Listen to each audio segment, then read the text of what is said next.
കൊല്ലം ആൽത്തറമൂട് ഭാഗത്തുള്ള ഒരു കോളനിയിലെ ഒരു അവസ്ഥയാണ് ഇപ്പോൾ കാണുന്നത്. ഇവിടെ നിരവധി വീടുകളുണ്ടായിരുന്നു. ഈ വീടുകൾ ഇപ്പോൾ പൂർണ്ണമായും കത്തി നശിച്ച ഒരു അവസ്ഥയിലാണ്.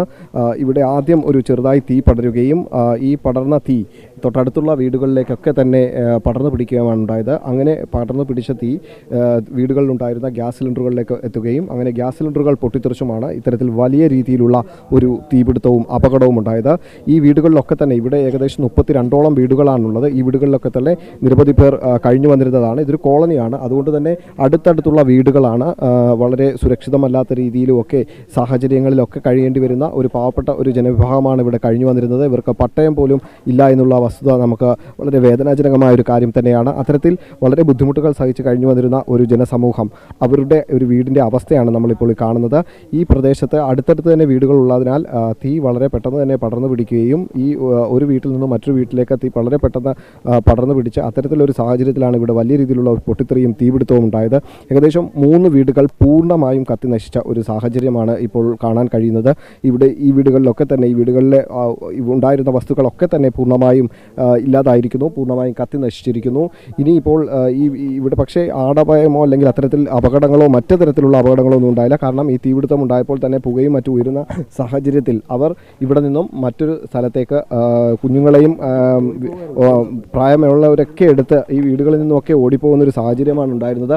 അത്തരത്തിൽ ഓടിപ്പോയത് കൊണ്ട് മാത്രമാണ് അവർക്കൊക്കെ അവരുടെ ജീവൻ തിരിച്ചു കിട്ടിയത്. കാര്യം ഇവിടെ കഴിയുന്നവർ പറയുന്ന അവരുടെ ആ ഒരു ഞെട്ടലോട് കൂടിയാണ് അവർ ഇവിടുത്തെ ഒരു അവസ്ഥ നമ്മളോട് പറഞ്ഞത്.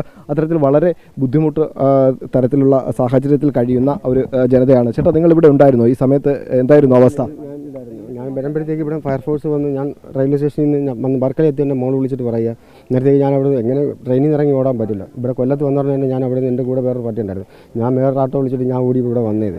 അന്നേരം ഇത് വീട് മൊത്തം പൊട്ടി കത്തി പോകുകയെന്ന് പറഞ്ഞ് മോള് പറഞ്ഞ് കരയുമ്പോഴത്തേക്ക് ഞാൻ പറഞ്ഞു, നിങ്ങളെല്ലാവരും പുറത്തിറങ്ങിയോ, നിങ്ങൾക്കൊന്നുമില്ലല്ലോ, എല്ലാവരും ഇറങ്ങി ഓടിയോ, ഗ്യാസ് ഉള്ളതിൻ്റെ പേരിലാണ് ഞാൻ പറഞ്ഞത്. അവരുടെ നിങ്ങൾ പുറത്ത് വന്നു. അവർ പറഞ്ഞത് മൊത്തം കത്തിക്കൊണ്ടേയിരിക്കുക വെച്ചാൽ വയറിങ് എല്ലാം കത്തിക്കൊണ്ടേയിരിക്കുന്ന അടുത്ത വീട്ടിൽ നിന്ന് അവിടെ അവർ വിറവിട്ട് കത്തിച്ചതാണ്.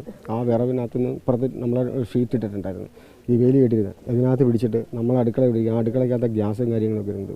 ഈ ഗ്യാസ് എല്ലാം വടാന്ന് പൊട്ടി വയറിങ് മൊത്തത്തിൽ ഇതിപ്പോൾ കാഴ്ചയിൽ നമുക്ക് ഇവിടെയുള്ള എല്ലാ സാധനങ്ങളും നമ്മളെ പിള്ളേർക്ക് ഇനിയിപ്പോൾ ഞാനിപ്പോൾ അവിടെ പോയതിൻ്റെ പേരിൽ എനിക്ക് ഈ ഡ്രസ്സ് മാത്രമേ ഇടാൻ കിട്ടിയുള്ളൂ. അത് ബാക്കി എല്ലാം ഈ അലമാരയ്ക്കകത്തിരിക്കുന്നതാണ്. ഇതിനകത്ത് ഡ്രസ്സ് കൊച്ചുങ്ങൾക്ക് പോലും ഇടാനുള്ള ഡ്രസ്സുകൾ നമുക്കൊന്നും കിട്ടിയില്ല. എല്ലാം പാടേന്ന് അപ്പടെ എല്ലാം കിടക്കുന്ന എല്ലാം ഡ്രസ്സുകളാണ്. ഈ കിടക്കുന്ന എല്ലാം ഞങ്ങൾ ഉപയോഗിച്ചെടുത്ത ഡ്രസ്സുകളാണ് എല്ലാം. ഇതെന്താ അവിടെ കിടക്കുന്നത്, ഇതിനകത്തിരുന്നത് ഇതേണ്ട ആ കിടക്കുന്ന എല്ലാം ഞങ്ങൾ ഉപയോഗിക്കുന്നത്.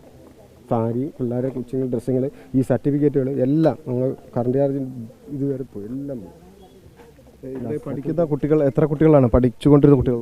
2 മക്കളും പഠിക്കുകയാണ്. ഏത് സ്റ്റാൻഡേർഡിലൊക്കെയാണ്? ഒരാൾ പിന്നെ ഫാഷൻ ഡിസൈനിങ് പഠിക്കുന്നു, +2 കഴിഞ്ഞിട്ട് ഫാഷൻ ഡിസൈനിങ്. ഒരാൾ എഡിറ്റിങ് പഠിക്കാനായിട്ട് ഇപ്പോൾ അവർക്ക് അതിൻ്റെ സർട്ടിഫിക്കറ്റുകളെല്ലാം ഇതിനകത്തായി പോയി. അവർ ഏറ്റവും കൂടുതൽ വിഷമിക്കുന്നതെന്ന് പറഞ്ഞാൽ ആ സർട്ടിഫിക്കറ്റിൻ്റെ കാര്യത്തിലാണ്. ഇപ്പം സർട്ടിഫിക്കറ്റുകളൊക്കെ സൂക്ഷിച്ചിരുന്ന ഒരു അലമാരയാണ് അല്ലേ, അതിൻ്റെ ഒരു അവസ്ഥയാണ്. ഈ ഡ്രൈക്കകത്താണ് ഈ അലമാരകൾ വെച്ചിരിക്കുന്നത്. പിന്നീട് മറ്റേ ചെറിയ സ്റ്റൗണ്ട് സ്കൂളിൽ നിന്ന് അവർക്ക് ഫ്രീ ആയിട്ട് കൊടുക്കുന്ന ഒരു അലമാര ഉണ്ടായിരുന്നു. ഇത് മേശ ഉണ്ടായിരുന്നു. അതിനകത്താണ് ഇവരെ സർട്ടിഫിക്കറ്റുകൾ മൊത്തം 2 പേരും വെച്ചിരിക്കുന്നത്. അത് എൻ്റെ ആയിരുന്നാലും എല്ലാം. ഇപ്പം ഈ സമയം അവർ ഓടി രക്ഷപ്പെടുകയാണ് ചെയ്തത്. കാര്യം ജീവൻ ഭയന്ന് ഓടി രക്ഷപ്പെടും പറയുമ്പോൾ ഞാൻ പറഞ്ഞു, നിങ്ങൾ പെട്ടെന്ന് മേളിൽ കയറിയോ, അടുത്തുള്ളവരുടെ നിന്ന് ഗ്യാസ് ഓഫ് ചെയ്യുകയോ അത് മാറ്റിയോ അവരുടെ മാറാൻ പറഞ്ഞു. എന്താ 3ഓളം ഗ്യാസുകൾ പൊട്ടിത്തെറിച്ചു എന്നാണ് പറയുന്നത്. 3ഓളം ഗ്യാസുകൾ അടുത്ത വീട്ടിലെയും നമ്മളെ വീട്ടിലെയും നമുക്ക് ഒറ്റ സിലിണ്ടറേ ഉള്ളായിരുന്നു. അത് ഒരെണ്ണം. പിന്നീട് അവിടെ ഉണ്ടായിരുന്നു, അവിടെ ഒരു ഗ്യാസ് പോയെന്ന് പറഞ്ഞു. ഞാനിപ്പോൾ കൂടി വന്നപ്പോഴേ ഇവിടെ എല്ലാം ഒരുവിധം വെള്ളം ഒഴിച്ച് കഴിഞ്ഞു. ഇവർ പറയുന്നത് വീട്ടിലുള്ളവർ സുരക്ഷിതരായിരിക്കുന്നു. ഞാനന്ന് അവരുടെ പറഞ്ഞു, നിങ്ങൾ പെട്ടെന്ന് ബാക്കിയൊന്നും നോക്കണ്ട. അന്നേരം അവർ കത്തുന്നതെന്ന് പറഞ്ഞപ്പോൾ ഞാൻ പറഞ്ഞു, കത്തുന്നത് നമുക്കിപ്പോൾ അവർക്കൊന്നും ചെയ്യാൻ പറ്റില്ല. 2 പെണ്ണുങ്ങളും എൻ്റെ മോനും മാത്രമേ ഉള്ളായിരുന്നു ഇവിടെ. അവർ 3 പേരും നിങ്ങൾ ആദ്യമേ പുറത്ത് അടുത്തുള്ള വീട്ടുകാരുടെ മുന്നോട്ട് പോകാൻ പറഞ്ഞു. അവിടെ ഗ്യാസിൻ്റെ ഒരു പ്രശ്നം, എല്ലായിടവും ഗ്യാസ് ഉണ്ട് ഇവിടെ. അന്നേരം അതൊരു വിഷയം എന്ന് പറഞ്ഞാൽ നമ്മൾ പലയിടക്കും കണ്ടിട്ടുണ്ട്, കടപ്പുറത്തൊക്കെ കണ്ടിട്ടുണ്ട്. ആ ഇതിൽ അവരുടെ പുറകോട്ട് മാറാൻ പറഞ്ഞു. എല്ലാവരും മാറിക്കും. ഞാൻ അരമണിക്കൂറിനെ വെച്ച് വരുമെന്ന് പറഞ്ഞു. ഞാൻ വർക്കലയിൽ എത്തിയതുള്ളായിരുന്നു, തമിഴ്നാട്ടിൽ പോയിരുന്നത്. ഇത് തന്നെയാണ് ഇവിടുത്തെ ഒരു അവസ്ഥ. കാര്യം അതിദയനീയമായൊരു അവസ്ഥ തന്നെ എന്ന് വേണം പറയാൻ. കാര്യം നമുക്ക് ആ ഒരു ഇവിടെ നിന്നും ജോലിക്കായി ഇറങ്ങി പോയവരാണ്. പക്ഷേ ഇന്ന് രാവിലെ ജോലിക്കായി പോയി തിരിച്ചു വന്നപ്പോൾ ചാരവും കൂമ്പാരവുമായി കിടക്കുന്ന വീടിൻ്റെ ഒരു അവസ്ഥ കാണേണ്ടി വരുന്ന വീട്ടുകാരുടെയൊക്കെ ഒരു ദയനീയ അവസ്ഥ, അതുതന്നെയാണ് ഏറ്റവും വളരെ വലിയൊരു ദയനീയ സാഹചര്യം എന്ന് പറയുന്നത്.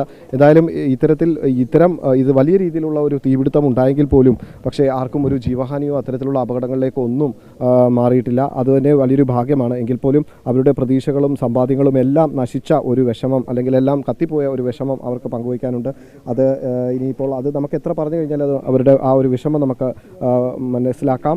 നമുക്കത് മാറ്റി കൊടുക്കുന്നതിന് വേണ്ടിയുള്ള സാഹചര്യങ്ങളിലേക്കാണ് ഇനി കടക്കേണ്ടത്. എന്തായാലും ഇവരൊക്കെ സുരക്ഷിതരായിരിക്കുന്നു. തീപിടുത്തം ഉണ്ടായപ്പോൾ തന്നെ അവർ ഇവിടെ നിന്നും സുരക്ഷിതമായ മറ്റൊരു സ്ഥലത്തേക്ക് മാറിയിട്ടുണ്ട്. അവിടെ ഇപ്പോൾ അവർ സുരക്ഷിതരായിരിക്കുന്നു എന്നാണ് കരുതുന്നത്. എന്തായാലും ആ വീടുകളുടെ അവസ്ഥയൊക്കെ പക്ഷേ ഈ ദയനീയമാണ്. ജില്ലാ ഭരണകൂടവും ഒക്കെ ഇവിടെ എത്തുകയുണ്ടായി. അവർ കൃത്യമായ നടപടികൾ സ്വീകരിക്കുമെന്ന് അറിയിച്ചിട്ടുണ്ട്. എന്തായാലും ഇവർക്ക് ആവശ്യമായ ബാക്കി മുൻകരുതലുകളും ഒക്കെ നൽകുമെന്നാണ് അവർ പറയുന്നത്. പ്രദീപ് വാളത്തുങ്കലിനൊപ്പം സുധീഷ്, അമൃത ന്യൂസ്, കൊല്ലം.